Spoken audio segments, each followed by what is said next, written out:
مفتیوں میں ہٹو بچو ہے منفرد سب سے جدا، بول سے میٹھے چلا آتا ہے ہر چھوٹا بڑا، ہم چلا پتلی گلی سے آ گیا۔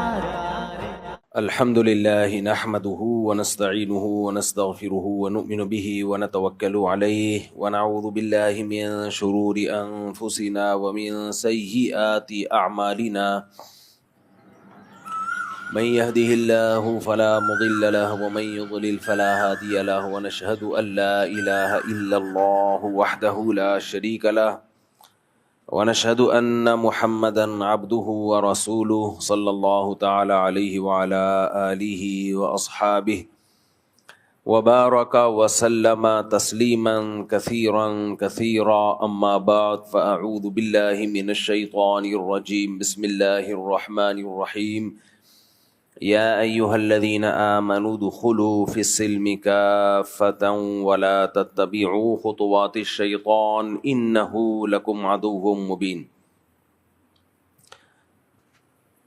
قرآن مجید کی آیت میں نے پڑھی ہے، اللہ تعالیٰ سے دعا ہے اللہ تعالیٰ صحیح طرح سے بات کہنے کی، سننے کی، سمجھنے کی، اور پھر ہم سب کو اس پر اللہ تعالیٰ عمل کی توفیق عطا فرمائے۔ یہ آیت میں بہت مرتبہ بیانات میں پڑھتا ہوں کہ اے ایمان والو، اسلام میں مکمل داخل ہو جاؤ۔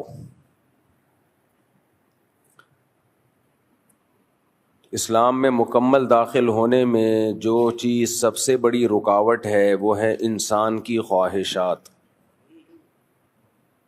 اس پر پچھلے ہفتے میں نے بات شروع کی تھی کہ انسان جب دنیا میں آتا ہے، دنیا میں آتے ہی خواہشات کی ایک دنیا ہے، خواہشات شروع ہو جاتی ہیں، چاہتیں شروع ہو جاتی ہیں۔ پیدا ہوتے ہی چیخیں مارتا ہے، اس کو دودھ چاہیے، کھلونے چاہیے، اس کو نہیں ملیں گے غصہ کرتا ہے۔ تو یہ اس میں خواہشات ہیں جو پیدا ہوتے ہی شروع ہو جاتی ہیں۔ جب تک ماں کے پیٹ میں تھا تو کوئی خواہش نہیں تھی، ایک ہی خواہش ہوتی ہے باہر آ جاؤں میں کسی طریقے سے،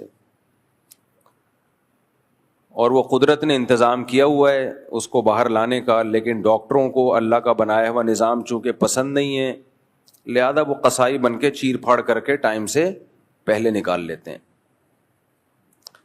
ڈاکٹروں کا خیال یہ ہے کہ اللہ تعالیٰ نے کا نظام غلط ہے، یہ جو نیچرل ہے، نارمل ڈیلیوری جسے کہا جاتا ہے، ہمیں اللہ سے چونکہ زیادہ پتہ ہے لہذا ہم کاٹیں گے اور بچے کو مارکیٹ میں خود لے کر آئیں گے۔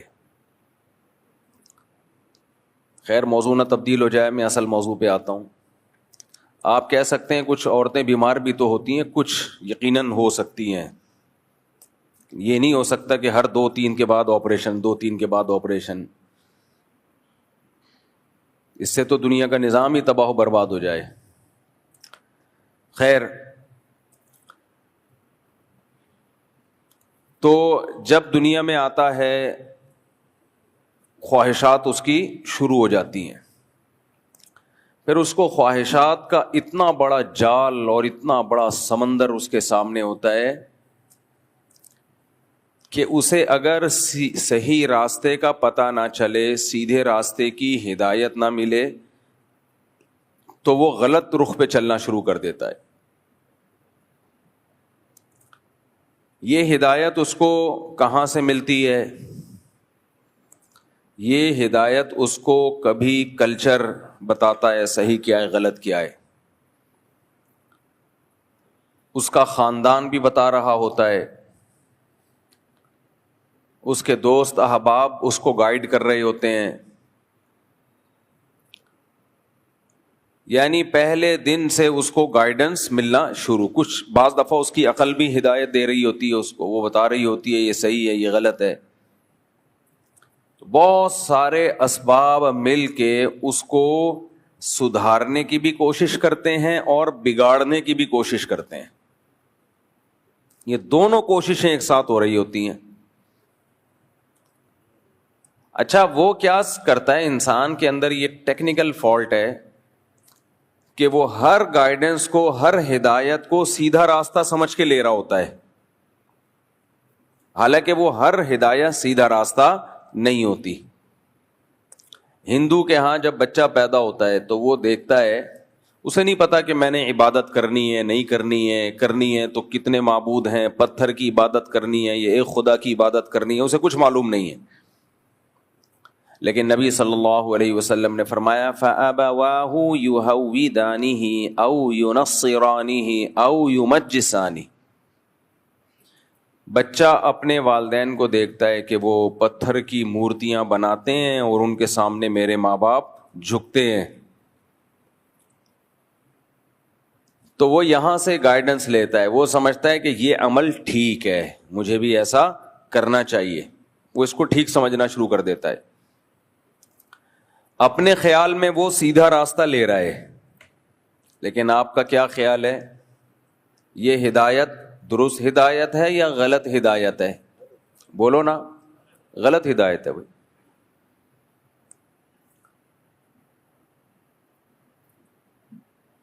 پھر تھوڑا سا وہ بڑا ہوتا ہے، دیکھتا ہے دنیا میں نشہ بھی چل رہا ہے، اس کا دوست شراب پی رہا ہے، اس کے پڑوسی شراب پی رہے ہیں، سب پیتے ہیں، تو وہ کہتا ہے ہم بھی ٹرائی مارتے ہیں. وہ بھی کیا کرتا ہے، وہ بھی پینا شروع کر دیتا ہے. تو یہ گائیڈنس اگر وہ ان لوگوں میں نہ رہتا تو شراب پیتا؟ کبھی بھی نہیں پیتا. وہ اس کو کیا پتا یہ گند کیا ہے. دائیں بائیں لوگوں سے، اپنے ماں باپ سے سب سے زیادہ متاثر انسان اپنے والدین سے ہوتا ہے. ابا پیتے ہیں تو بیٹا بھی پھر کیا ہے، ابا جب پی رہے ہیں تو ہم بھی پئیں گے. تو وہ دائیں بائیں ماحول دیکھتا ہے اور وہ وہاں سے ہدایت لیتا ہے اور وہ بھی پینا شروع کر دیتا ہے. تو یہ صحیح ہدایت لے رہا ہے یا غلط؟ ہدایت تو لے رہا ہے، کیونکہ اگر یہ دائیں بائیں نہ دیکھتا تو نہ پیتا. خود سے اس گندگی کی طرف کبھی بھی انسان کا ذہن نہیں جاتا. لیکن کچھ صحیح چیزیں بھی لے رہا ہوتا ہے. وہ دیکھتا ہے قانون بہت مضبوط ہے، چور پکڑے جاتے ہیں، ان کو سزائیں ملتی ہیں، اور جو انسانیت کی خدمت کرتے ہیں ان کو سوسائٹی اپریشیٹ کرتی ہے، ان کی حوصلہ افزائی کرتی ہے. تو اس بہانے وہ بھی کچھ نیک کام کر لیتا ہے. اس نے دیکھا فلاں نے غریبوں کو کھانا کھلایا، محلے میں لوگوں نے بڑی واہ واہ کی، بڑا اچھا آدمی ہے، نائس پرسن ہے. تو وہ دو لوگوں کو دیکھا دیکھی وہ بھی کبھی چندہ دے دیتا ہے، کبھی کسی ٹرسٹ میں پیسے دے دیتا ہے، لوگوں کو کھلا دیتا ہے. تو یہ ہدایت بھی اس نے کہاں سے لی ہے؟ بولو، خود سے نہیں، پبلک کو دیکھا اس نے. تبھی جن کے باپ دادا سخی ہوں اکثر بچے بھی ان کے سخی ہوتے ہیں، کیونکہ یہ والے ہدایت گائیڈنس انسان سب سے زیادہ اپنے باپ اور اپنی ماں سے لیتا ہے. ہر طرح کی ہدایت. مذہب اپنے ماں باپ سے لے رہا ہے تو باقی کیا رہ گیا بھائی؟ جب مذہب ماں باپ سے لے لیا تو باقی کیا رہ گیا؟ یہ جو غیر مسلموں میں زنا اتنا عام ہو گیا نا، اس کی وجہ یہ کہ نکاح ختم تو پیدا ہی بچہ گرل فرینڈ سے ہو رہا ہے. تو زنا سے جب بچہ پیدا ہو رہا ہے تو بچہ پھر آگے نسل تو زنا سے ہی چلائے گا نا. وہ میں نے ایک بیان کیا تھا، اس پہ شارٹ کلپ لازمی بنا دینا. میں نے ایک بیان کیا تھا، کسی نے مجھ سے سوال پوچھا کہ میری ایک گرل فرینڈ تھی، اس سے بچہ پیدا ہو گیا، پھر میں نے اس گرل فرینڈ سے شادی کر لی، تو کیا وہ بچہ میرا کہلائے گا؟ اس کا میں نے جواب دیا تھا نہیں، کیونکہ وہ زنا سے پیدا ہوا ہے، لہذا وہ بچہ بغیر باپ کے کہلائے گا. بے شک اس لڑکی سے آپ نے بعد میں شادی کر لی ہو، شادی کے بعد جو بچہ پیدا ہوگا وہ حلالی ہے، نکاح سے پہلے جو پیدا ہوا وہ حلال نہیں ہے. تو آپ اس کے باپ نہیں ہو، چاہے بے شک آپ نے اس گرل فرینڈ سے بعد میں شادی کر لی ہو. اور باپ نہ ہونے کا مطلب کیا ہے؟ ولدیت میں، نادرہ میں آپ فادر میں اپنا نام نہیں ڈال سکتے. دنیا میں ڈال دو، آخرت میں اللہ پکڑے گا، وہ نہیں چھوڑے گا آپ کو. نمبر 2، اس کو آپ کی وراثت نہیں ملے گی. آپ کو اس کی وراثت نہیں ملے گی, اس کو آپ کی وراثت نہیں ملے گی.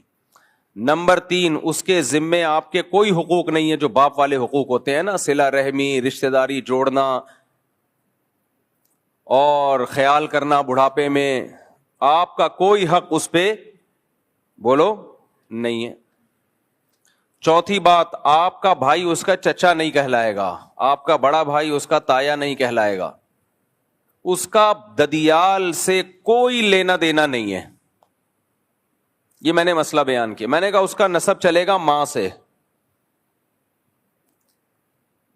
اس کا نسب کس سے چلے گا؟ ماں سے. دیکھو, ایک آدم علیہ السلام اللہ نے پیدا کیے جو سب کے باپ ہیں, ان کا کوئی والد نہیں ہے. دوسرے عیسیٰ علیہ السلام اللہ نے اپنی قدرت سے بغیر باپ کے پیدا کیے, ان کا نسب ماں سے چلتا ہے, مگر یہ ان کی فضیلت ہے, یہ ایک معجزہ ہے. نمبر 3, سیدہ فاطمہ رضی اللہ عنہا جو نبی کی بیٹی تھی, آپ کی فضیلت ہے کہ نبی کا نسب آپ کی بیٹی سے چلا ہے, یہ آپ کی فضیلت ہے. باقی کسی کا بھی نسب اس کی بیٹی سے نہیں چلتا, چلتا کس سے ہے؟ باپ سے. اور باپ کا نہ ہونا یہ نسب پہ ایک بہت بڑا داغ ہے اسلام میں. یہ کیا ہے؟ ماں سے نسب کا چلانا.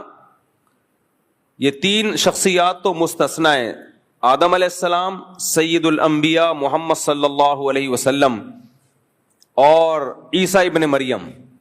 ان 3 شخصیات کے علاوہ اگر کسی کا نسب ماں سے چل رہا ہو, ایک اور صورت ہے وہ لعان کی صورت, اس پہ میں نہیں جاتا, فقہی مسئلہ ہے, پھر وہ پیچیدہ ہو جائے گا. باقی اگر کسی کا نسب باپ سے نہیں چلتا, ماں سے چلتا ہے, تو یہ نسب پہ ایک کالک ہے, ایک بدنما داغ ہے, یہ اس کی علامت ہے کہ اس کا باپ نہیں ہے, ولد الزنا ہے, یہ زنا سے پیدا ہوا ہے.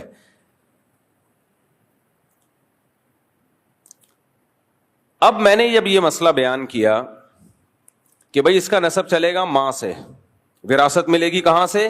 ماں سے, تو میں حیران ہوں لوگوں کے نیگیٹو کمنٹس دیکھ کے. لوگوں نے کہا کہانی باز ملا, کہانی باز مولوی, علم نہیں ہے. میں حیران ہوں, اسلام کی بیسک چیزوں کو بھی لوگوں نے بھلانا شروع کر دیا ہے. اب اسلام کی بنیادی چیزوں کو بھی, حلال بچے میں حرام بچے میں زمین آسمان کا فرق ہے بھائی. لوگ کہتے ہیں اس بچے کا کیا قصور ہے, تو ہم اس بچے کو گنہگار نہیں کہہ رہے, ہم اس بچے کو جہنمی نہیں کہہ رہے, اس کا واقعتاً کوئی قصور نہیں ہے, لیکن اس باپ کا تو قصور ہے نا, جو میڈیکلی تو باپ ہے, شرعی باپ نہیں ہے, اس کا تو قصور ہے, اس نے زنا کیوں کیا, لہذا تم سے اس کا کوئی نسب نہیں چلے گا, تم اس کو اپنے کھاتے میں نہیں ڈال سکتے. یہ وہ بچہ ہے جس کا کوئی باپ نہیں ہے. انگریز تو مانتے ہیں باپ ہے, اسلام کہتا ہے اس کو اسلام باپ نہیں مانتا. باپ وہی ہوتا ہے جو حلال کا ہو, اسلام نہیں مانتا اس کو باپ. زانی کے پانی سے جو بچہ پیدا ہو اس کی نسبت اسلام میں زانی کی طرف نہیں ہوتی. اسلام میں خاندان کا ہونا, نسب کا ہونا, یہ بہت بڑی حیثیت ہے, اس کی بہت بڑی ویلیو ہے. اور یہ نکاح سے وجود میں آتے ہیں, زنا سے وجود میں نہیں آتے. کیوں؟ بار بار ایک مثال دیتا ہوں, گدھے گھوڑے کے ہاں باپ نہیں ہوتے, ماں ہوتی ہے, کیونکہ گدھے گھوڑوں کا گدھی اور گھوڑی کے ساتھ فزیکل ریلیشن ہوتا ہے, شادی بیاہ نہیں. کبھی آپ نے اپنے گھوڑے کا تعارف کروایا؟ یہ میرا گھوڑا ہے, یہ اس کا باپ ہے, یہ اس کا دادا ہے, یہ اس کا چاچا ہے, تعارف کروایا؟ یا گدھے کا یہ میرا گدھا ہے, یہ میرے گدھے کا باپ, باپ کا نہیں پتا ہوتا بھائی. یہ میرے گدھے کا چاچا ہے بھائی, یہ میرے گدھے کا تایا نا, یہ گدھا ہے اور یہ اس کی ماں ہے, بس اتنا ریلیشن جو بغیر نکاح کے نسل پیدا ہوتی ہے اس کا صرف اتنا ریلیشن. اور اسلام بھی اتنا ہی ریلیشن مانتا ہے کہ اگر انسان بھی بغیر باپ کے پیدا ہو گیا, یعنی زنا سے پیدا ہوا ہے, تو اسلام کہتا ہے اس کا زانی باپ گدھا ہی ہے اس معاملے میں. تو یہ شریعت کا بنایا ہوا مسئلہ ہے, تو مجھے برا بھلا مت کہو. آپ کو جو اعتراض کرنا ہے اسلام پہ اعتراض کرو, اور میں آپ لوگوں کو خوش کرنے کے لیے, سوسائٹی کو خوش کرنے کے لیے اسلام کو چینج نہیں کر سکتا.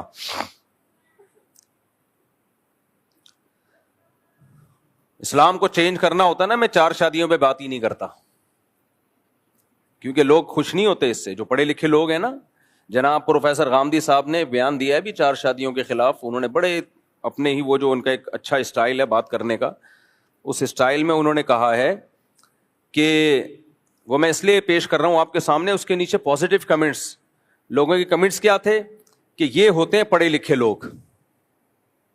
یعنی جناب قابل احترام پروفیسر غامدی صاحب نے 4 شادیوں کی نفی کی ہے. اس میں کس طرح سے نفی کی ہے وہ بتاتا ہوں. تو جو پڑھے لکھے لوگ ہیں نا، جو نہیں جھگڑے کرنا چاہتے، جن کو اپنی بیٹیوں پہ سوگن کا خطرہ لگا رہتا ہے، تو انہوں نے بڑا اپریشیٹ کیا اور کہا دیکھیں یہ ہے ایک پڑھے لکھے اسکالر میں اور ایک ان پڑھ اسکالر میں یہ فرق ہے. ان پڑھ سے کون مراد ہے؟ ہم جیسے لوگ. اور پڑھے لکھے وہ تو ہیں ہی، لمس یونیورسٹی کے پروفیسر ہیں، پڑھے لکھے کیوں نہیں ہوں گے؟ تو اس میں انہوں نے دلیل یہ دی ہے کہ یہ جو اسلام میں قرآن میں ہے نا 4 شادیاں، یہ تو غزوہ احد میں شہید بہت سارے صحابہ ہو گئے تھے تو ضرورت پڑ گئی تھی، لڑکیاں زیادہ ہو گئی تھیں، مرد کم ہو گئے تھے، اس ضرورت کے لیے اجازت دی گئی کہ بھئی یہ کام کر سکتے ہو. ضرورت کی وجہ سے اجازت دی گئی کہ یہ کام کر سکتے ہو، ورنہ یہ کوئی دائمی حکم یا ترغیبی حکم نہیں ہے اسلام کا. ضرورت کے موقع پر اس پیکج سے فائدہ اٹھایا جا سکتا ہے. جیسے پیکج ہوتا ہے نا کہ بھئی یہ ضرورت کے وقت آپ کا یہ بھی ایک پیکج ہے. تو یہ کوئی ایسی چیز نہیں ہے جس پہ بیانات کیے جائیں، لوگوں کو ترغیب دی جائے. اور کہا کہ اگر یہ فطرت ہوتی تو آدم علیہ الصلوۃ والسلام کے لیے ایک بیوی کا انتخاب کیا گیا ہے. اس وقت کیوں اللہ نے اس فطرت کی رعایت نہیں کی؟ ہم کہتے ہیں نا مرد کے لیے ایک سے زیادہ بیوی رکھنا یہ مرد کی نیچر ہے. اچھا یہاں جناب غامدی صاحب سائنس کے حوالے نہیں دے رہے، ٹھیک ہے نا، یہاں ڈنڈی مار رہے ہیں. یہ جو ہم کہتے ہیں نا مرد کے لیے ایک سے زیادہ بیوی رکھنا نیچر ہے، اور اسلام فطرت، دین فطرت ہے نا، تو نیچر کا تعین تو میڈیکل سائنس کرتی ہے نا. تو جناب پروفیسر غامدی صاحب آپ سائنسدانوں سے پوچھ لیں، آپ میڈیکل سائنس سے پوچھ لیں. اب تو خواتین ڈاکٹرز نے بھی یہ کہنا شروع کر دیا ہے کہ مرد کے لیے ایک بیوی کافی نہیں ہے. کلپ رکھے ہوئے میرے پاس، modern doctors, liberal doctors, lady doctors, انہوں نے بھی یہ کہنا شروع کر دیا ہے کہ مرد کا گزارا ایک بیوی سے نہیں ہوتا. کرنا چاہیے گزارا، اگر یعنی یہ نہیں کہ آپ کو ایک دوسری نہیں مل رہی تو آپ برائی کی طرف جائیں، لیکن مرد کے لیے کافی نہیں ہے. تو یہ تو ڈاکٹر کہہ رہے ہیں. تو رہا یہ مسئلہ کہ آدم علیہ الصلوۃ والسلام کے لیے ایک بیوی کیوں تھی، فطرت اس وقت اس فطرت کی رعایت کیوں نہیں کی گئی، اس کا جواب میں کئی بار دے چکا ہوں. وہ ضرورت تھی ان کے لیے ایک بیوی. جناب غامدی صاحب کہتے ہیں نا کہ غزوہ احد میں ضرورت تھی اس لیے اجازت دی گئی. بات یہ ہے کہ جب ضرورت ہوگی تو پھر مجبوری ہوگی تو ایک پر اکتفا کیا جائے گا. قرآن کے الفاظ یہی بتاتے ہیں، مجبوری ہوگی تو ایک پر اکتفا ہے. وہی مجبوری آدم علیہ السلام کے وقت میں بھی تھی، اس لیے ان کو ایک بیوی رکھنے کا حکم دیا گیا. وہ مجبوری کیا تھی کہ اللہ تعالیٰ یہ چاہتے تھے کہ تمام انسانوں کا جیسے باپ ایک ہے، ماں بھی سب کی ایک ہو، ایک اصل پہ سب جمع ہو جائیں جا کے. اگر آدم علیہ السلام کی 4 یا 8 یا 10 15 بیویاں ہوتی تو ہم میں تو سوتیلے پن میں لڑتے رہتے ہم. تو اما ہوا کی اولاد ہے، تو اما فلاں کی اولاد ہے، تو اما فلاں کی اولاد ہے. ایکویلٹی، مساوات جب ہی پیدا ہونی تھی. انا خلقناکم من ذکر و انثی، اے لوگوں ہم نے ایک مرد اور ایک عورت سے تم کو پیدا کیا ہے، تم سب سگے بھائی ہو، سوتیلے بھائی نہیں ہو تم. اس کی مثال یہ ہے کہ آدم علیہ السلام کی اولادوں میں نکاح کیسے ہوا ہے، نکاح کیسے، وہ تو سب بہن بھائی تھے. کزن تو بعد میں بنے ہیں نا وہ. تو آگے نسل کیسے چلے گی؟ نسل اسی طرح چلے گی کہ جڑواں بہن بھائی کو سگا بہن بھائی قرار دیا گیا، اور جو جڑوے نہیں ہوئے ان کو ایک دوسرے کے بہن بھائی قرار نہیں دیا گیا، ان کو ان سے نکاح کی اجازت دی گئی. آج ایسا نہیں ہو سکتا. اب اسی دلیل سے کوئی یہ کہے کہ جی میں اپنی بہن کے ساتھ ایک ہی پیٹ سے پیدا ہوا ہوں، جڑواں ہم ٹوئنز ہیں، لہذا یہ تو میری بہن ہے، اور جو میرے بعد اگلے سال میرا بھائی ایک بہن کے ساتھ پیدا ہوا وہ میری بہن نہیں ہے، میرا اس سے نکاح جائز ہے. علماء کیا کہیں گے؟ یہ غیر فطری ہے، یہ نیچرل نہیں ہے. بہن سے شادی غیرت کے خلاف. تو وہ جواب میں کہہ سکتا ہے آدم علیہ السلام کے یہاں پھر نسل کیسے چلی ہے؟ ان کی اولادوں نے کس سے شادیاں کی ہیں؟ کزن تھی اس وقت، کوئی بہنیں ہی تھیں. تو یہی کہا جائے گا وہ بھائی اس وقت ضرورت تھی نسل چلانے کی، تو اسی کو بہن قرار دیا گیا جو جڑواں پیدا ہوئی ہے بھائی کے ساتھ. جو بھائی کے ساتھ پیدا نہیں ہوئی اس کو نامحرم قرار دیا گیا. لیکن اب یہ ضرورت ختم. اب آپ کے ماں ایک ہو باپ ایک ہو، ماں الگ ہو باپ ایک ہو، باپ الگ ہو ماں ایک ہو. سوتیلے بہن بھائی کو بھی بہن بھائی قرار دے دیا. حتیٰ کہ آپ نے کسی خاتون سے شادی کی، اس کی بیٹی کو بھی آپ کی بیٹی قرار دے دیا گیا. تو وہ ضرورت ختم ہو گئی ہے. تو اللہ کا شکر ہے ہم جاہل ہی اچھے ہیں الحمدللہ، ان پڑھ ہی اچھے ہیں، اللہ کا فضل ہے. کیونکہ ہم جو اگر یہ ماڈرن اسلام کی طرف چلے گئے نا، اس ماڈرن اسلام نے جو آج کے اسکالرز نے لوگوں کی آسانی کے لیے اسلام کو چینج کرنا شروع کر دیا ہے، تو ہم بھی چینج کر کے وہی حشر کرتے اس دین کا جو یہود و نصارہ نے کیا ہے. تو اس لیے مجھے یہ کہنے میں کوئی شرم نہیں آتی کہ اسلام میں اصل 4 شادیاں ہی ہیں، آپ میں تپڑ نہیں ہے، تو اسلام کو چینج کرنے کی کوشش مت کرو. بس قرآن کے الفاظ دیکھو، ان خفتم اللہ تقسطوا فی الیتامی، اگر تمہیں خوف ہو کہ تم یتیم بچیوں میں عدل نہیں کر سکتے، فانکحوا ما طاب لکم من النساء مثنی وثلاث ورباع، تو جو تمہیں پسند آئے ان میں 2 2 3 3 4 4 سے نکاح کرو. 2 سے تو اللہ شروع کر رہے ہیں.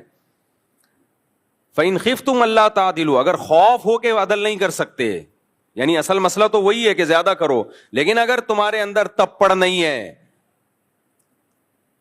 اب غامدی صاحب یہ تپڑ جیسے الفاظ استعمال نہیں کرتے، اچھی بات ہے، ہم تو بھائی دیسی لوگ ہیں، ہم تو اسی طرح بیان کریں گے. تمہارے اندر بسوں کے پیچھے ہم نے یہی پڑھا ہے، تپڑ ہے تو پاس کر ورنہ برداشت کر.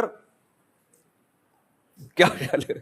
تو ہم تو وہی بتائیں گے جو ابھی ہمارا قصور تھوڑی ہے کہ ہماری زبان ایسی ہو گئی. غامدی صاحب لم یونیورسٹی میں رہے ہیں، ان کی زبان میں بڑی شائستگی ہے، تپڑ پپڑ جیسے الفاظ نہیں آ رہے ہوتے. بھائی ہم نے بھی ایس ایم سائنس کالج میں پڑھا ہے، اور جب ہم جاتے تھے تو بسوں کے پیچھے ہمیں یہی نظر آتا تھا، تپڑ ہے تو پاس کر ورنہ برداشت کر. اب جو پڑھا ہے وہی بیان کریں گے نا. کیا خیال ہے بھائی؟ تو یہ ہمارا قصور نہیں ہے بھائی، جو سوسائٹی میں جو چیز نظر آ رہی ہوتی ہے. ہاں بیان ہم اسٹائل ہمارا یہ ہوگا، بیان ہمارا غلط نہیں ہوگا. بیان ہم نے قرآن و سنت میں جو پڑھا ہے، 8 سال مدرسوں میں بیٹھ کے اور پڑھا، اس میں قرآن و سنت ہے. مدرسے والوں نے اپنا کچھ نہیں پڑھا جہاں میں، تو بیان ہم وہ کریں گے، بیان انشاءاللہ غلط نہیں کریں گے ہم. تو اسٹائل ٹھیک ہے، ہم بھی مرتے ہیں غامدی صاحب کے اسٹائل ماشاءاللہ بڑا اچھا اسٹائل ہے، لیکن سب کچھ اسٹائل نہیں ہوتا میرے بھائی. پہلے بات میں وزن دیکھا جاتا ہے کہ آپ اجماع امت کے خلاف بات کر رہے ہیں، آپ پوری امت سے ہٹ کے ایک الگ چیز لے کر آ رہے ہیں، اور پھر اس کی تفسیر بھی آپ غلط کر رہے ہیں. اب یہاں پروفیسر غامدی صاحب، میرا موضوع 4 شادیاں نہیں ہے، لیکن اب بات آ گئی ہے تو میں بتا دوں نا، میں یہ 4 شادیاں کی فضیلت ثابت کرنے کے لیے نہیں کر رہا، وہ تو میں 20 دفعہ کر چکا ہوں بیان. میں صرف یہ بتانے کے لیے کہ کہاں جناب پروفیسر غامدی صاحب گڑبڑ کرتے ہیں اور سادہ لوح عوام اس گڑبڑ سے متاثر ہو جاتی ہے. دلائل کی دنیا میں وہ اتنی مضبوط بات نہیں ہوتی. اب میں مثال دیتا ہوں. ایک تو غزوہ احد کا واقعہ بیان کر دیا.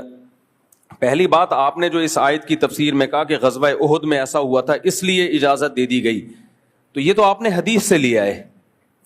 ایک طرف آپ کہتے ہیں حدیث ایک تاریخی کتابیں ہیں، وہ حجت نہیں ہے. یہ ان کا کلپ موجود ہے کہ حدیث تو ایک تاریخ کی کتاب ہے.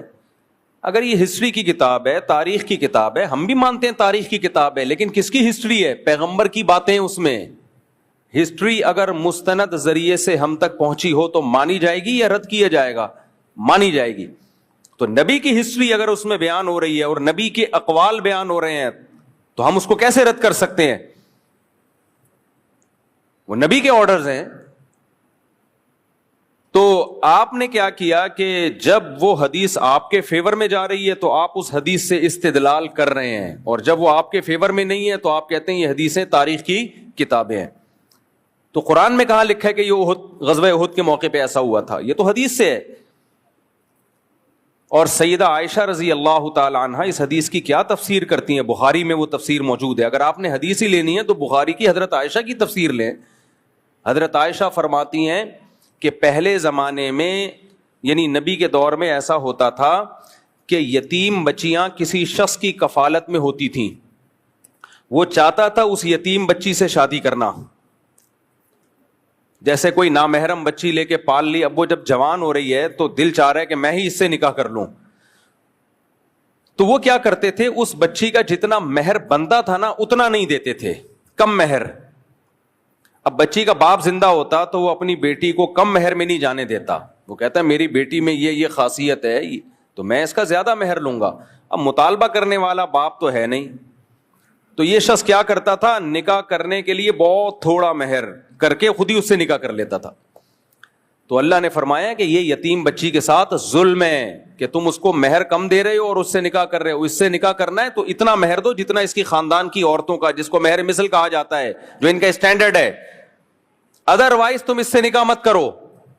اب ایک انسان کو دھچکا لگتا ہے کہ میں اس سے نکاح نہیں کروں. عرب میں نکاح کرنا آسان نہیں تھا, کیونکہ لوگ 2-2, 3-3, 4-4 شادیوں کا رواج تھا. جو شادی کے قابل لڑکیاں وہ ملتی نہیں تھی لوگوں کو. ہماری طرح نہیں تھا کہ وہ اخباروں میں اشتہار دے دے کے شادیاں ہو رہی ہیں لڑکیوں کی, شادی دفتروں میں جا جا کے اور شادی پیج بنا کے. ایسا صحابہ کے دور میں نہیں تھا, کیونکہ رواج تھا. عرب میں تو 10-10 بیویاں رکھنے کا رواج تھا, 10-10 رکھا کرتے تھے. تو اب جو بھی بہت اونچے مالدار لوگ ہوتے, ذرا ان کی پرسنالٹی ہوتی, وہ سب کی شادیاں ہو جاتی. لڑکیاں ملنا آسان نہیں تھا. اس سے اندازہ لگاؤ کہ قرآن کہہ رہا ہے جب کوئی عورت بیوہ ہو جائے نا تو فوراً نکاح کا پیغام مت بھیجو, عدت گزرنے کا انتظار کرو. پھر قرآن کہہ رہے علیم اللہ انکم ستذکرونہن, اللہ کو پتہ ہے بہت مشکل ہوگا تمہارے لیے پیغام بھیجنے میں تاخیر کرنا, لہذا گول مول طریقے سے بھیج دیا کرو. تو بیوہ عورت کے بارے میں اللہ قرآن کہہ رہا ہے کہ صحابہ کو کہ تمہارے لیے صبر بہت مشکل ہوگا. یہ بیوہ عورت کے بارے میں, یعنی اس کو فوراً سب لوگ پیغام بھیجیں گے تو تم بھی گول مول بھیج دو, سراہتن نہ بھیجو, عدت کا انتظار کرو. آج ہے ایسا؟ آج تو بیوہ عورت عدت کیا, عدت کے بعد بھی 10-10 سال گزر جاتے ہیں, پیغام نہیں آتا.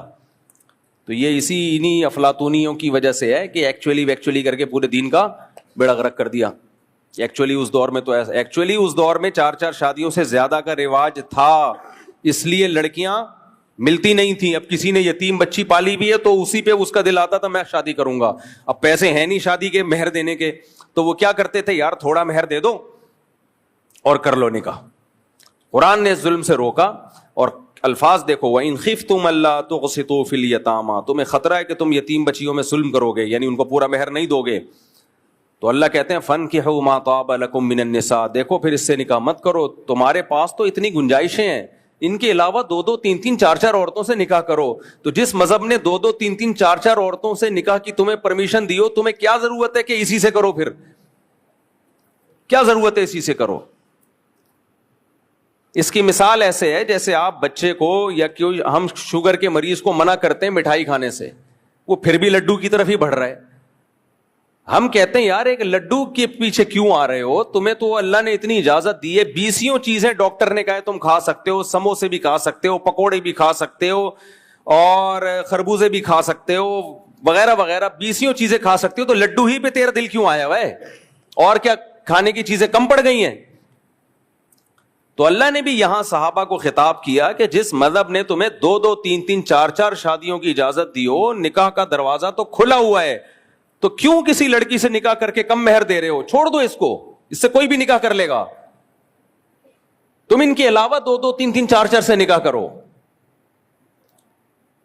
ہاں اس آیت نے 4 سے زیادہ پہ پابندی لگا دی ہے اس آیت کے بعد, اور پھر نبی کی دیگر حدیثیں بھی ہیں, ان سے پتہ چلتا ہے کہ اسلام میں 4 سے زیادہ الاؤ نہیں ہے, اور وہ بھی حدیثوں سے پتہ چلتا ہے, قرآن سے نہیں پتہ چلتا واضح طور پہ. اگر آپ حدیث کو حجت نہیں مانتے, آپ کہتے ہو حدیثیں تاریخی کتاب ہیں, تو جناب قابل احترام پروفیسر غامدی صاحب سے میں کہوں گا پھر آپ کوئی آیت دکھاؤ جس میں آتا ہے کہ اسلام نے 4 پہ بند کیا ہو. اس سے تو یہ پتہ چل رہا ہے 2-2, 3-3, 4-4 سے کر سکتے ہو, اس سے زیادہ کیا ہے, اس سے تھوڑی پتہ چل رہا ہے. یہ تو حدیث سے پتہ چلتا ہے کہ اس سے زیادہ آپ نہیں کر سکتے. اور اگر ہم یہ مان لے بھی لیتے ہیں کہ غزوہ احد میں ایسا ہوا تھا, یتیم بچیاں ہو گئی تھیں, ان پہ ظلم ہو رہا تھا, اس وجہ سے اسلام نے کہہ دیا 2-2, 3-3, 4-4 سے نکاح کرو تاکہ یہ ظلم ختم ہو, تو کیا آج ظلم نہیں ہو رہا؟ پہلے زمانے میں ظلم یہ ہو رہا تھا کہ یتیم بچی کی شادی تو ہو رہی ہے, مہر کم مل رہا ہے, آج شادی ہی نہیں ہو رہی, اور مہر کیا جہیز دے کے بھی نہیں ہو رہی. سمجھ رہے کہ نہیں سمجھ رہے؟ پوائنٹ ٹو بی نوٹڈ ہے یہ English, point to be noted. وہ کیا ہے پوائنٹ ٹو بی نوٹڈ؟ وہ پوائنٹ یہ ہے کہ آج بھی اگر آپ سوسائٹی میں 2 3 4 شادیوں کا رواج نہیں ڈالتے تو بھی یتیم بچیوں پہ ظلم ہی ہوتا ہے. پہلے ظلم یہ ہو رہا تھا کہ اچھے سے اچھا رشتہ مل رہا ہے لیکن اس کو اتنا مہر نہیں دے رہا جتنا اس کا حق بنتا ہے.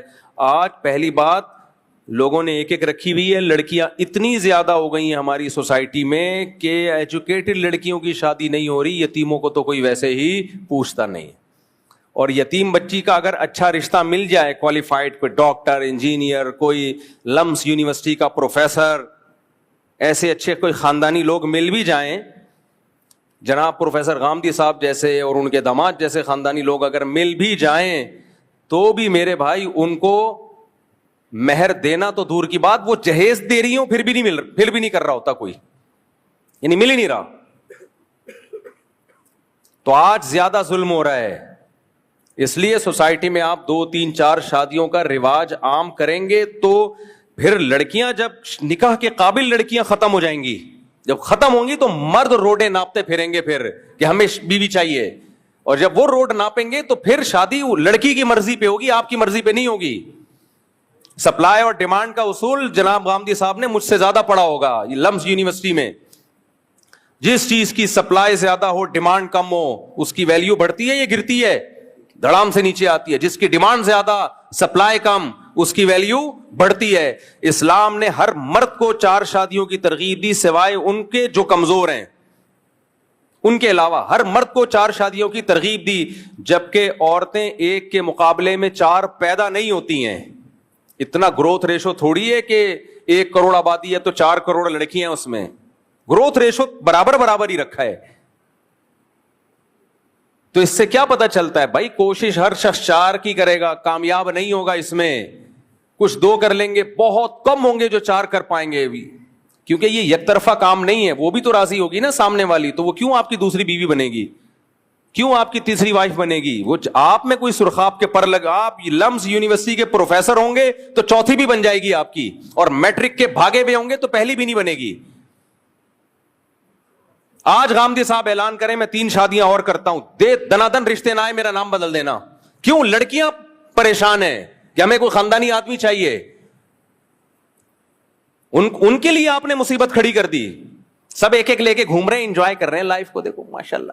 ابے جو باقیوں کا بیڑا غرق ہو رہا ہے, لمس یونیورسٹی کی پروفیسر لڑکیاں وہ میٹرک کے بھگوڑے سے شادی کر رہی ہیں. جو پروفیسر ہے وہ تو ایجوکیٹڈ لڑکی دیکھ رہا ہے اپنے لیے, اور جو فیمیل پروفیسر ہے وہ 8ویں کے بھگوڑا, 10ویں سے بھگوڑا, پینے والا, کوئی سٹا لگا رہا ہے, یہ مل رہی ہیں ان کو. تو اسلام نے جو یہ 4 کا کہہ دیا نا, شکر ہے ہم اسلام کے حکم کو چینج نہیں کر رہے, کیونکہ ہم اس ماحول سے متاثر نہیں ہیں. اس لیے ہم نے ایسی دیسی پن دکھایا, بھائی جیسے ہے ویسا ہی رہے گا, آپ کو اچھا لگے تو بھی, آپ کو برا لگے تو بھی. سوچ رہا ہوں تھوڑی سی بیچ میں انگلش ٹھش پش کر دیا کروں, اس سے تھوڑا سا لوگ کہیں گے پڑھے لکھے مولانا صاحب ہیں. تو سپلائی جب زیادہ ہوگی ڈیمانڈ کم ہوگی. ہاں تو میں یہ کہہ رہا تھا کہ 1 کے مقابلے میں 4 عورتیں تھوڑی پیدا ہو رہی ہیں. اتنا گروتھ ریشو تو پوری دنیا میں کہیں نہیں ہے. صرف اور صرف اس کا مقصد یہ سپلائی کے مقابلے میں ڈیمانڈ بڑھ جائے تاکہ ویلیو بڑھے. عورت کی ویلیو بڑھنے سے کیا ہوگا؟ جہیز ویز ختم, مارکیٹ سے کیا ہوگا؟ شارٹ. کیونکہ مرد کی زیادہ ضرورت رہے گی نا, اس کو مل نہیں رہی ہوں گی. دوسرا فائدہ کیا ہوگا؟ لڑکی کبھی غیر کفو میں نہیں جائے گی. لڑکی کے لیے شوہر ہمیشہ اس سے برتر ہوگا. اگر لڑکی ماسٹرز ہے تو وہ کسی PhD کے پاس جائے گی, سمجھ رہے ہو؟ وہ اگر بریگیڈیئر کی بیٹی ہے تو میجر جنرل کی بیٹی کے پاس جائے گی. وہ اگر وزیر کی بیٹی ہے, صدر مملکت کی مثال اچھی نہیں لگ رہی, بہرحال وہاں جائے گی. وہ اگر رکشے والے کی بیٹی ہے تو ٹیکسی والے کے پاس جائے گی. وہ ٹیکسی والے کی بیٹی ہے تو ٹرک والے کے کے پاس جائے گی, وہ ٹرک والے کی بیٹی ہے.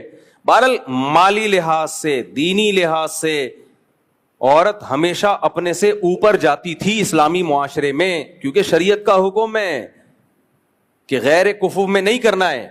اب کیا ہو رہا ہے, اب غیر کفو میں جا رہی ہے, جوڑ کی شادیاں نہیں ہو رہی ہیں. اس سے پھر جب جوڑ کی شادیاں نہیں ہوتی, طلاقوں کا ریشو اور بڑھ گیا. اس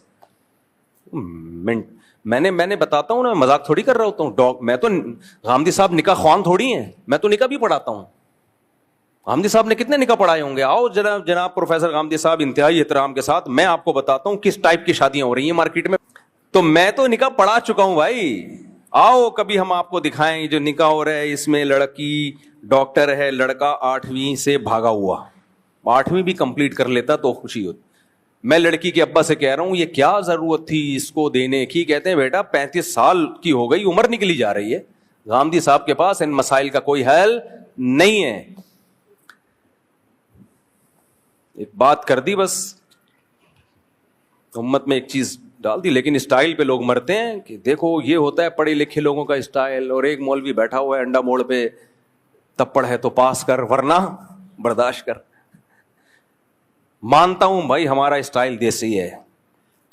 دیکھو ایک ڈاکٹر ریلائبل ڈاکٹر ہے, اس نے وہ علم میڈیکل سائنس باقاعدہ اس نے میڈیکل سائنس پڑھی ہے. آپ اس کے اسٹائل کو نہیں دیکھو گے, آپ علاج اسی سے کرواؤ گے.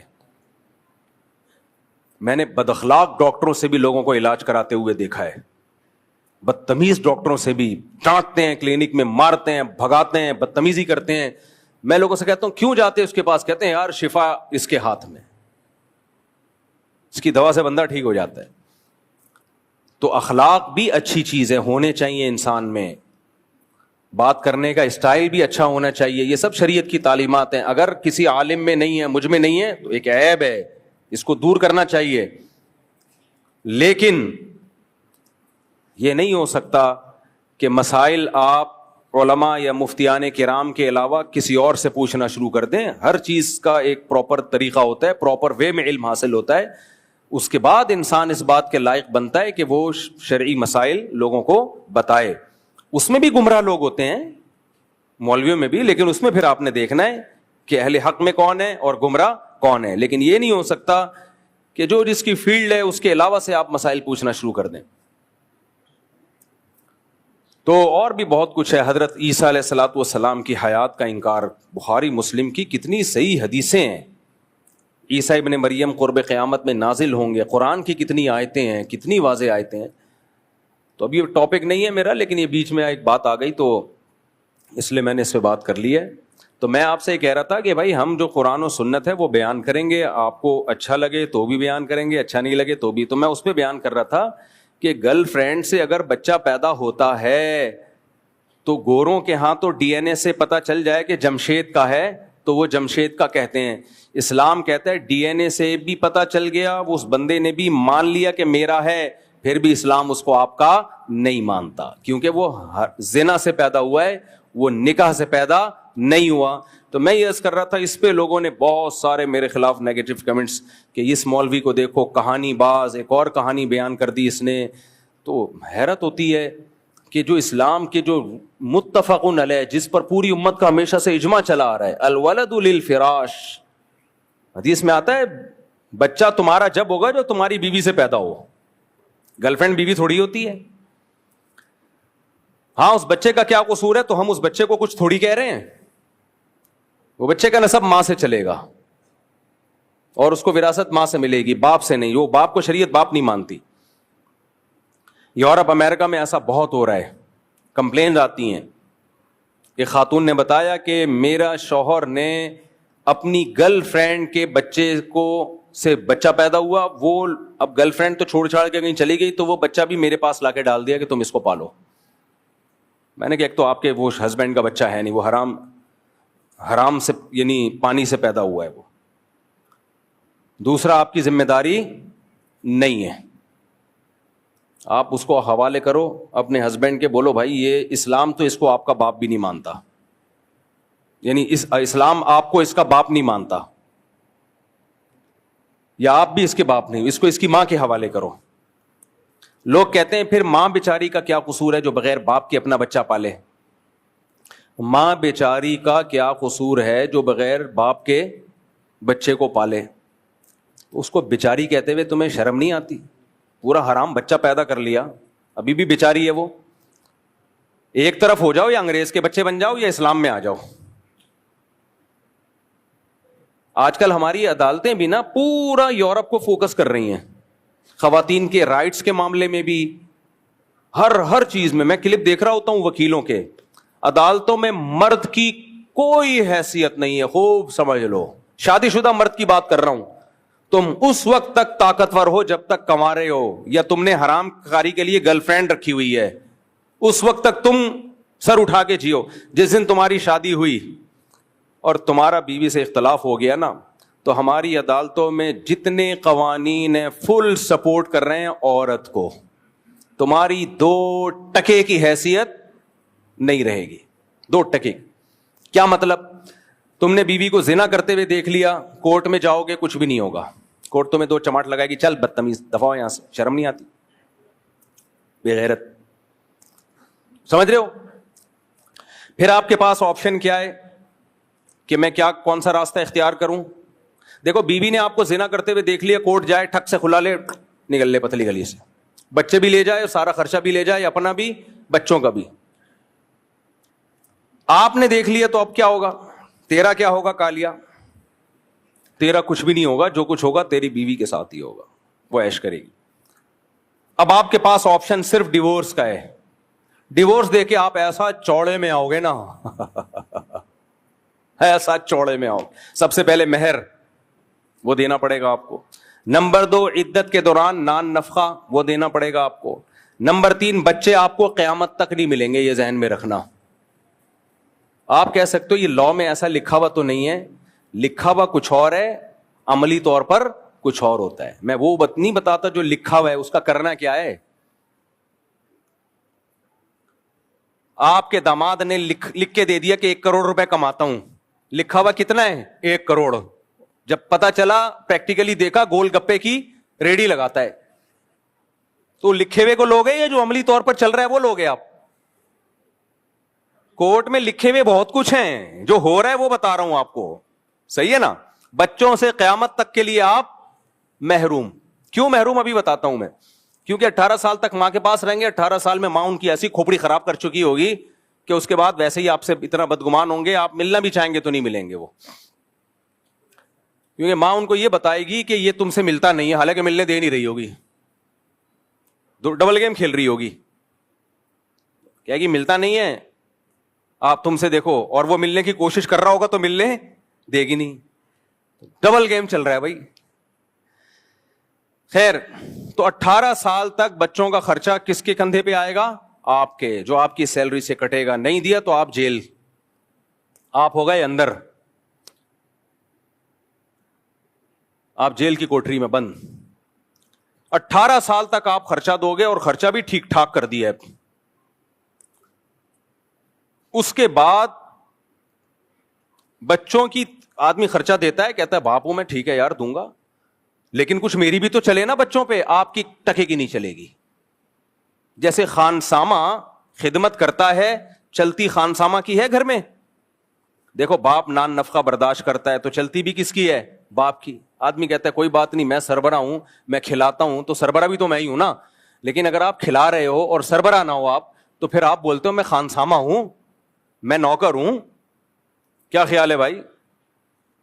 پھر میری حیثیت کیا ہے؟ تو آپ کیا کرو گے؟ بچوں پہ خرچ کرو گے, چلے گی آپ کی نہیں. بچوں کی تربیت آپ کی مرضی کی نہیں ہوگی. پھر بچوں کو آپ اپنے رشتہ داروں سے ملانا ایک عذاب جان بن جائے گا. آپ نے اپنی امی سے ملا دیا تو آپ کی بیگم کہے گی اصل میں ایکچولی ان کی والدہ کا ایٹیٹیوڈ میرے بچوں کے ساتھ اچھا نہیں ہے, میں بچوں کو نانی دادی سے نہیں ملنے دوں گی. بھائی غلط ہے, فلانا غلط ہے. اتنی مسائل میں آپ پڑ جاؤ گے نا, اتنے مسائل میں. پھر جو ملاقات مہینے میں 2 دن ہوگی وہ بھی آپ کی بیگم پہ ہے, آج اس کی طبیعت خراب ہے. نہیں, آپ کورٹ پہنچے, ٹریفک جیم تھا, ایک تو عدالت کے کٹہرے میں بچوں سے ملنا, ویسے ہی آدمی ذلت سے مر جاتا ہے. اس میں باپ ہو کے مل رہا کہاں ہے؟ عدالت کے کٹہرے میں. بچہ بھی خوش نہیں ہوگا اس ملاقات پہ, وہ بھی ٹینشن لے گا یار اب ہر اتوار کو ابا سے ملاقات کے سلسلے میں حاضر ہونا ہے میں نے. ایسا آپ خودکشی کی خیالات آنا شروع ہو جائیں گے. آپ پہلے تو آپ کو خودکشی کے خیالات آئیں گے, یار یہ میرے ساتھ ہو کیا رہا ہے. پھر آپ کی بیٹی, پھر آپ کو خبر ملے گی کہ آپ کی وائف نے کسی جمشید کے ساتھ شادی کر لی ہے, اور اب آپ کی بیٹی جو قریب البلوغ ہے وہ رہتی کس کے ساتھ ہے؟ جمشید کے ساتھ. غیرت مند آدمی تو یہی سوچ سوچ کے زمین میں گڑ جاتا ہے کہ یار وہ تو غیر مرد ہے, پتہ نہیں کس نیت سے بیٹی پہ نظر ڈالتا ہو. آپ خدا کی قسم کچھ بھی بولو نہیں کر سکتے, مر جاؤ گے آپ.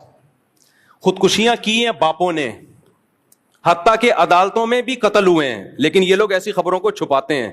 ڈپریشن میں آ کے نا مرد نے اڑا دیا, بیوی کو مار دی گولی, خود اپنے آپ کے مار دی. جب اتنی ڈپریشن دیتی ہے عدالت مرد کو, لیکن یہ والی خبروں پہ یہ لوگ کیا کرتے ہیں؟ پردہ ڈالتے ہیں. یہ میں ہی بے وقوف ہوں جو ان سب چیزوں کو ہائی لائٹ کر رہا ہوں. اس کے بعد پھر آپ کو خودکشی کے خیالات آئیں گے. آپ کو خیال آئے گا یا تو بیوی کو گولی مار دوں یا بچوں کو گولی مار دوں, سمندر میں لے کے بچوں کو کود گیا, بھگا کے خود کود گیا. یہ سب ہو رہا ہے. اور اگر آپ خدا کے عذاب سے ڈرتے ہو کہ خودکشی حرام ہے, تو پھر آپ بولو گے مفتی طارق مسعود کو گولی مار دوں جس کے کہنے پہ میں نے شادی کی تھی, اس نے مجھے پھنسایا ہے, اس نے ہمیں پھنسایا ہے. اس سب باتوں کا حاصل پتہ ہے کیا نکلا؟ یہ سارے قوانین ہماری اسمبلی میں بیٹھے ہوئے لوگ باہر سے کیوں لے رہے ہیں؟ تاکہ فیملی سسٹم کو ڈسٹرائے کر دیا جائے, شادی شدہ مرد پر اتنے عذاب ڈال دیے جائیں کہ لوگ شادی کے نام سے بھاگنے لگیں, اور وہی گدے گھوڑے والا نظام حرام کاری ہو جو گدے گھوڑے والا نظام ان ملکوں میں ہے. گدا گدی سے ریلیشن قائم کر کے نکل جائے. گرل فرینڈ رکھو, اس کو استعمال کرو سیکس کا انسٹرومنٹ بنا کے, اور جب دل بھر جائے ٹیشو پیپر استعمال سے پہلے اچھا ہوتا ہے, استعمال کے بعد ڈسٹ بن میں پھینکا جاتا ہے. دوسری گرل فرینڈ. حرام خور لوگوں نے یہ پیشہ اختیار کر لیا ہے, پوری دنیا میں یہی سیٹ اپ چل رہا ہے. مسلمانوں کا کلچر ایک بچا ہوا تھا. الحمدللہ اسمبلیوں میں بیٹھے ہوئے ہمارے حکمران جو خود ہی گرل فرینڈ کی شاید ان میں بہت سے پیداوار ہیں, وہ بھی یہی سیٹ اپ ہماری سوسائٹی میں لا رہے ہیں. اور وفاقی شرعی عدالت کو اللہ کے عذاب سے ڈرنا چاہیے.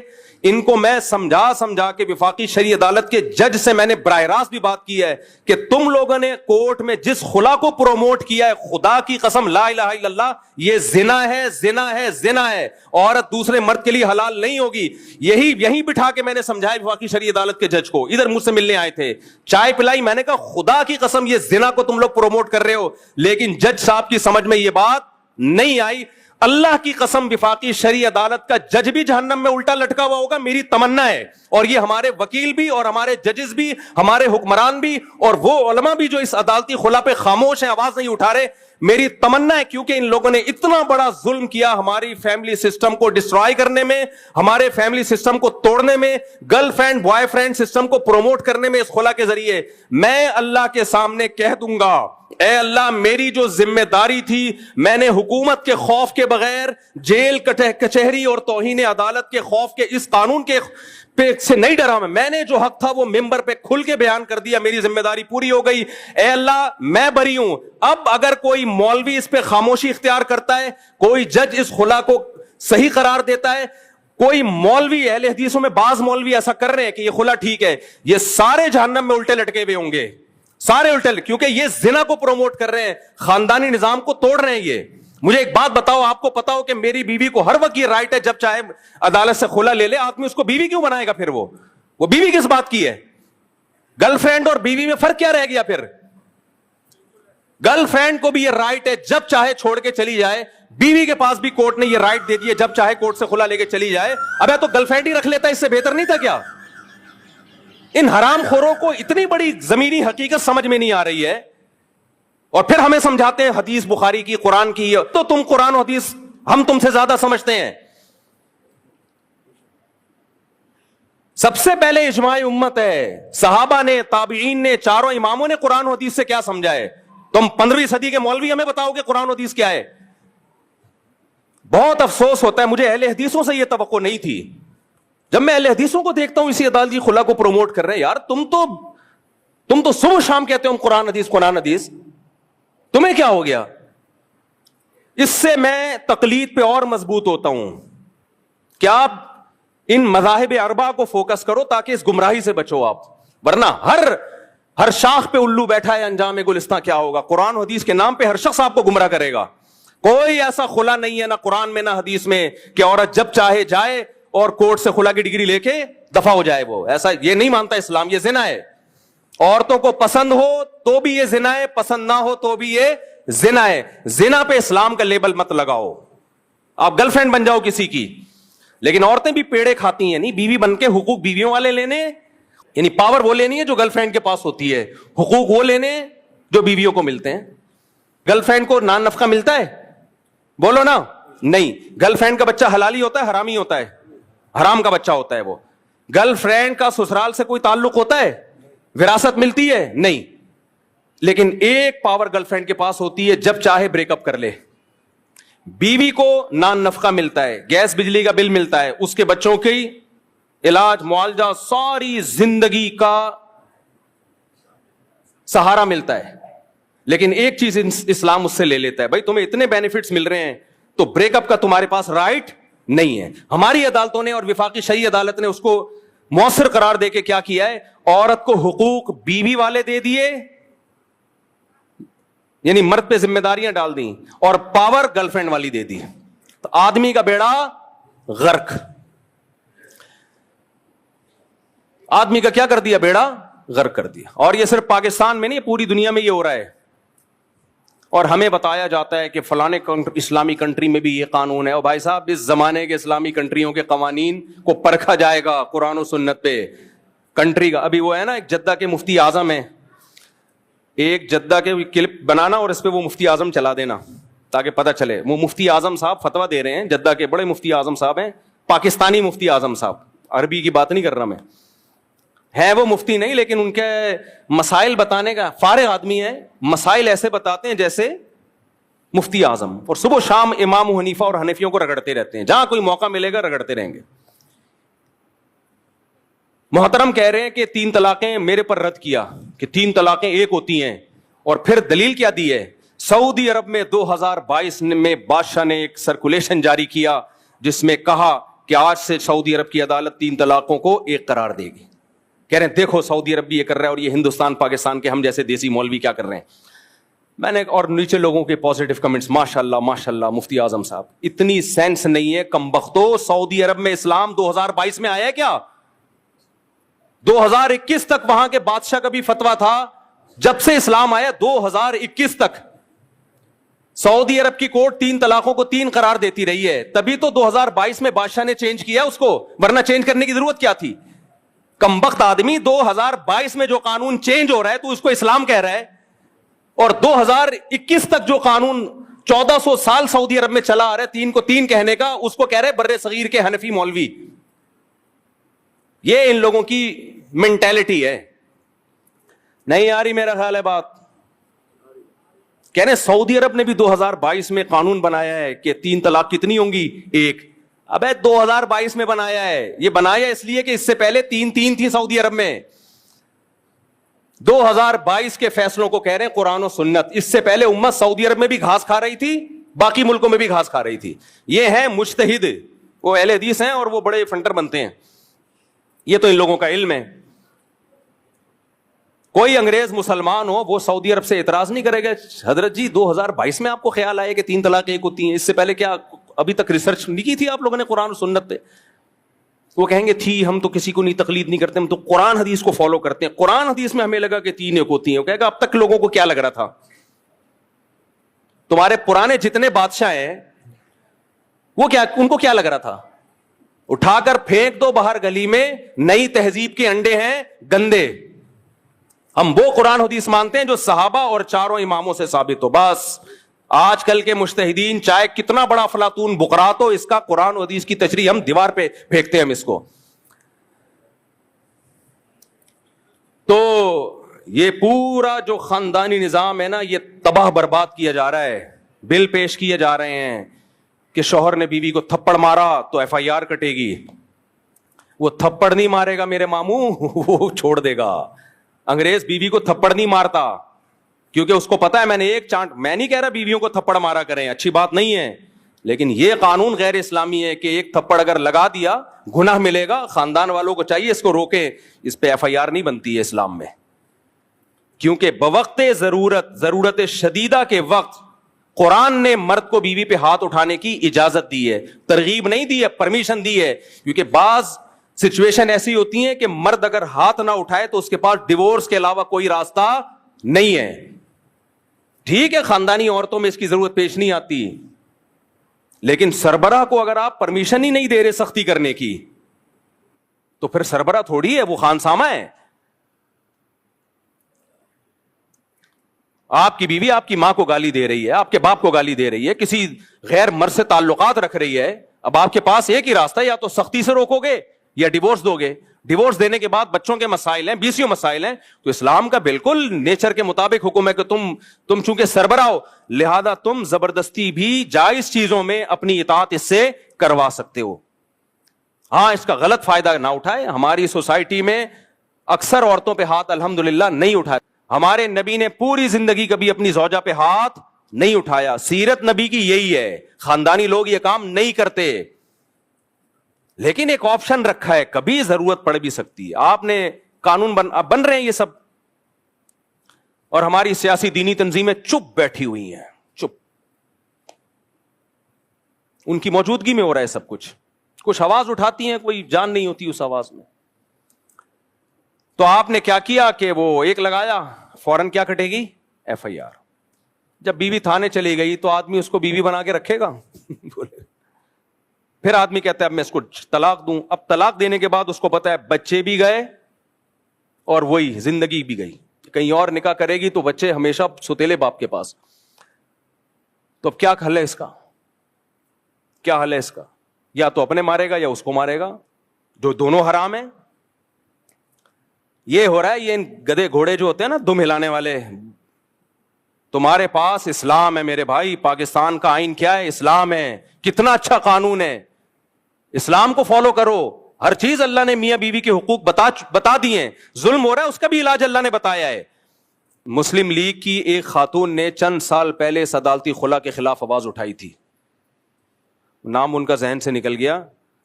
میاں نواز شریف کے دور حکومت میں مسلم لیگ کی ایک خاتون تھی, کوئی بہت مذہبی نہیں تھی, لیکن انہوں نے کہا کہ بھائی یہ اس عدالتی خلا سے ہمارا خاندانی نظام تباہ ہو رہا ہے. اس بیچاری نے آواز اٹھائی, اس کو ایسا کچل کے دبایا اس کی آواز کو.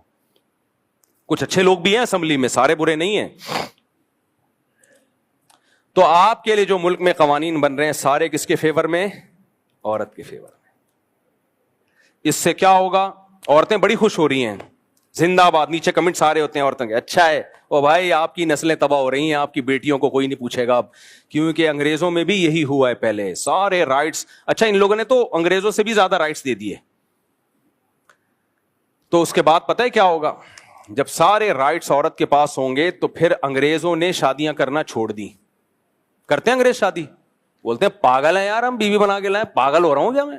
آپ انگریز کو بتائیں نا, وہ بالکل ایکچولی اسٹائل میں بتائے گا. ایکچولی جب ہم وائف لے کر آتے ہیں تو ایکچولی پھر ہوتا یہ ہے کہ اگر میں نے اس کو چھوڑ دیا تو آدھی پراپرٹی مجھے اس کو ایکچولی دینی پڑے گی, تو میں پاگل ہوں میں اس سے شادی کروں. کام تو چل رہا ہے, گرل فرینڈ بنا کے بچے بھی پیدا ہو رہے ہیں, حرام بچے, ان کو انہوں نے حلال کر دیا. جیسے خنزیر پہ کوئی حلال سرٹیفکیٹ کا لیبل لگا دے تو وہ چل گیا ان کے سوسائٹی میں.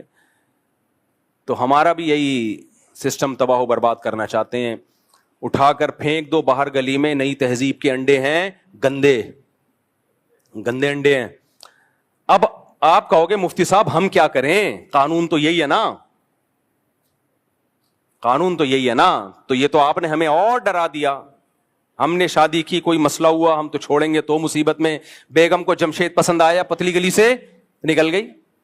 آپ وکیلوں سے پوچھو, جب سے عورت کو خلا کا رائٹ دیا ہے, مرد اتنی طلاقیں نہیں دیتے تھے, عورتوں نے خلا لینے کا ریشو مردوں کے ڈیورس دینے سے زیادہ ہے. اس سے پتہ چلتا ہے کچھ مرد میں خاصیت تھی جو اللہ نے اس کو طلاق کا حق دیا ہے. وہ گھر بچانے کی حتی الامکان کوشش کرتا ہے, سوائے کچھ نالائق تو ہر جگہ ہوتے ہیں.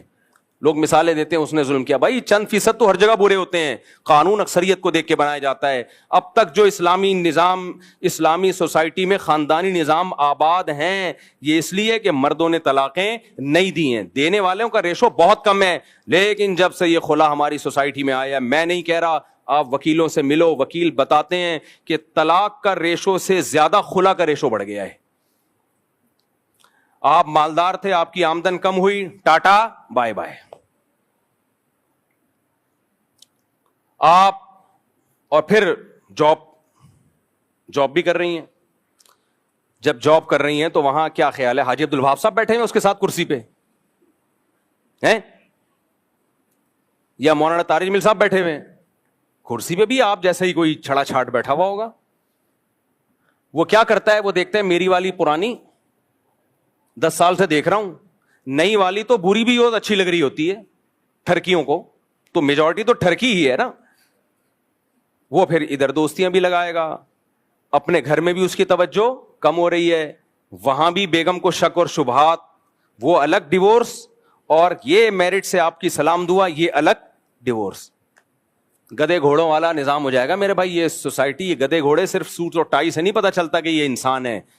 ایک دھوتی بنیان میں گھومتا ہے, زنا سے بچتا ہے, اللہ کی نظر میں انسان ہے, اور ایک سوئی ٹائی لگا کے زنا کرتا ہے, اللہ کہتے ہیں گدھا ہے جو ٹائی اور پینٹ پہن کے گدھی سے زنا کر رہا ہے. اللہ کی نظر میں گدھے کو اگر آپ سوٹ ٹائی پہنا دو وہ انسان نہیں بن جاتا. انسان کے گیٹ اپ سے انسان کا پتہ بعد میں چلتا ہے.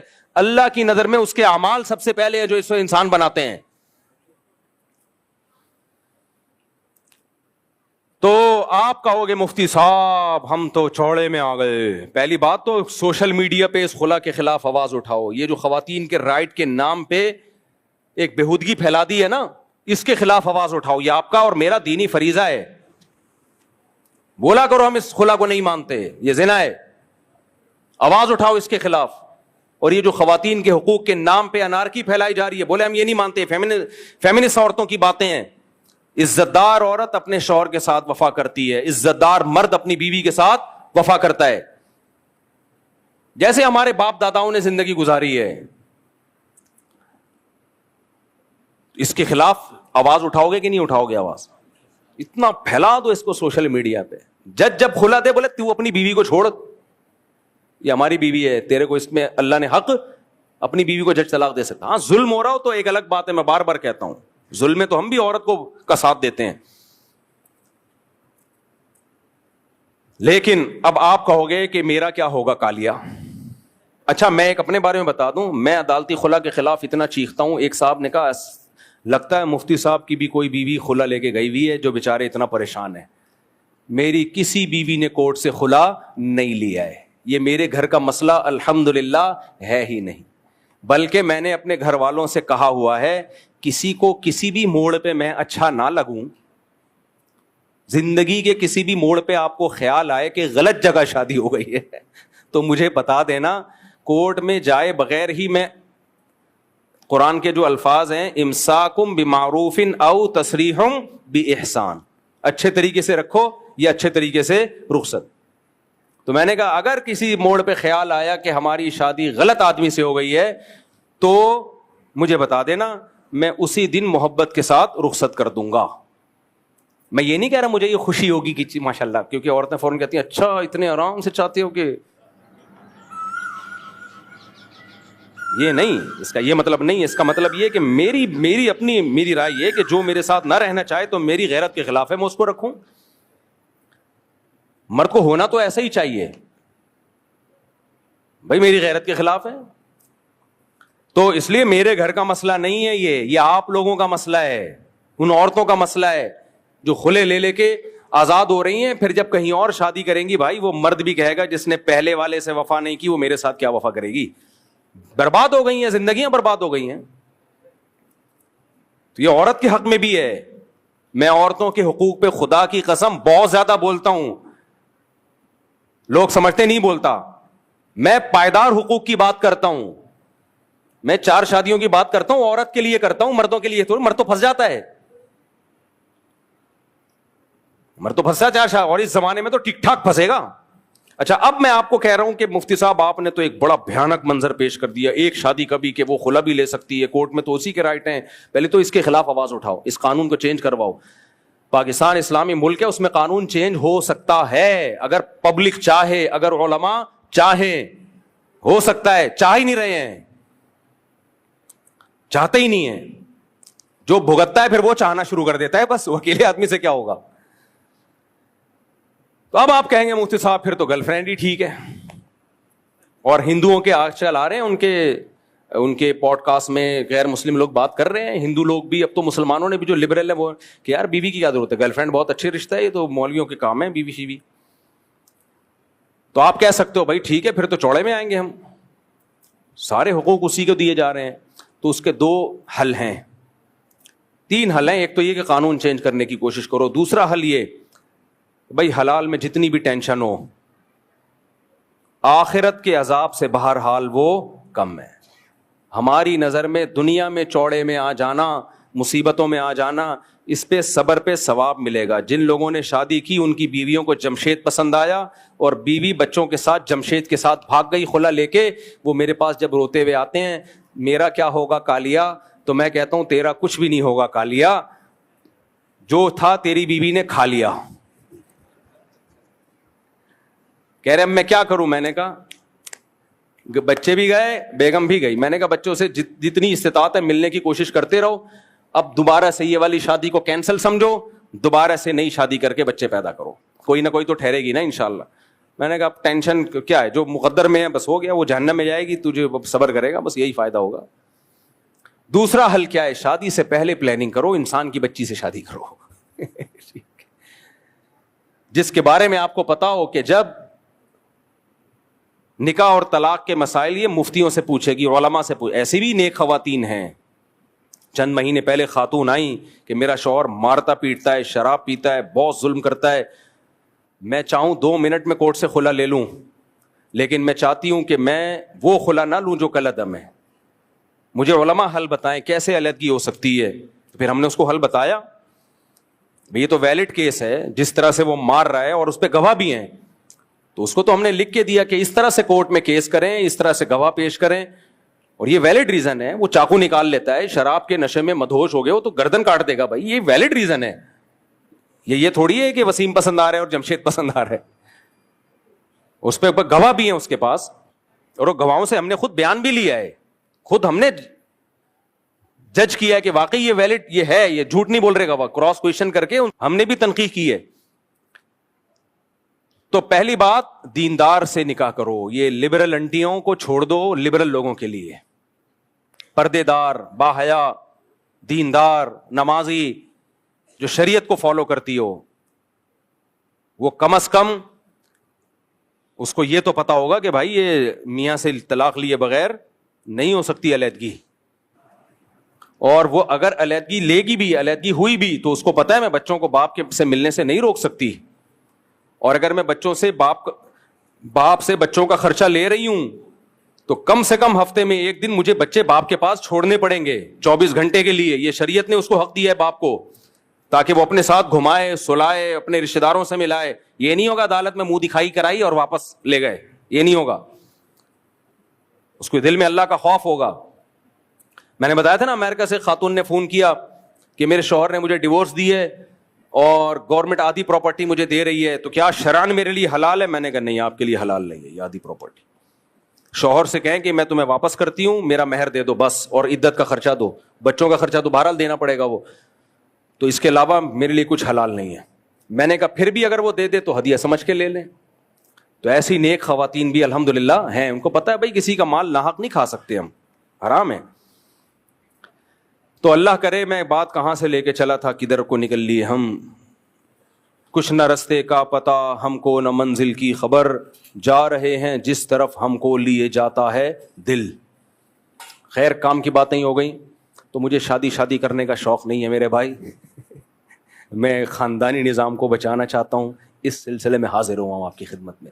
وہ سلسلے والے حاضر والا پس سنا ہے نا لطیفہ, ایک آدمی کی شادی ہوئی نا تو بڑا ادیب تھا وہ, اب دلہن سے بات کیسے شروع کی جائے اس کو سمجھ میں نہیں آ رہا, تو کہہ رہا کل میری آپ سے شادی ہوئی تھی, اس سلسلے میں حاضر ہوا ہوں آپ کی خدمت میں. تو اس لیے یہ جملہ مجھے اتنا پسند آیا, میں بھی جب بھی کوئی بات ہوتی ہے تو میں کہتا ہوں بھائی اس سلسلے میں حاضر ہوں. ہاں میں یہ بتا رہا تھا میرے گھر کا خلا کا اللہ کا شکر ہے, نہ کسی بیوی نے کورٹ سے خلا لیا ہے, اور نہ ہی ماضی میں کوئی فیوچر میں کوئی ایسا چانس نظر آ رہا ہے. اور ویسے بھی اگر کسی کو علیحدگی چاہیے ہوگی, اللہ نہ کرے, تو اگر وہ میں نے بتایا ہوا ہے آرام سے بتا دینا بھائی, تو آرام سے بتا دینا. میں یہ جو کورٹ کچہریاں یہ خاندانی لوگوں کے کام نہیں ہوتے, خاندانی لوگوں کے کام نہیں ہوتے. خاندانی لوگ اپنے مسائل گھر میں بیٹھ کے حل کرتے ہیں. اللہ تعالیٰ سمجھنے کی عمل کی توفیق عطا فرمائے. وما علینا